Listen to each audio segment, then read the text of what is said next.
সকাল ৮টা। বাজারের মোড়ে ঝুলে থাকা ঘড়িটা হঠাৎ থেমে যায়। টিক টিক, শব্দ নেই, কিন্তু মানুষ থামে না। কেউ বাস ধরতে দৌড়ায়, কেউ ফোনে চিৎকার করে। দোকানের ঝাঁপ উঠে নামে, ঘড়িটার দিকে কেউ তাকায় না। কিছুক্ষণ পর সব এলোমেলো হয়ে যায়।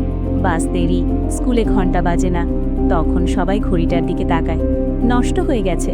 ঠিক তখন ভিড়ের ভেতর থেকে একটা ছোট মেয়ে বলে, ঘড়িটা থেমেছে বলেই কি আমরাও একটু থামতে পারি না? বাজারটা হঠাৎ চুপ। লোকজন একে অন্যকে দেখে। অনেক দিন পর চেনা মুখগুলোকে চেনা লাগে। কিছুক্ষণ পরে ঘড়িটা আবার চলে। টিক টিক টিক, সময় এগোয়, কিন্তু মানুষ আর দৌড়ায় না। কারণ সবাই বুঝেছিল, সময় থামলে সমস্যা, আর মানুষ থামলে সমাধান শুরু হয়। এই গল্পটা যদি এক মুহূর্তের জন্যও থামিয়ে দেয়, তাহলে একটা লাইক দিন। আর এমন গল্প পেতে ফান টিউন বাংলা সাবস্ক্রাইব করুন। আর কমেন্টে বলুন, আপনি কবে শেষবার থেমেছিলেন।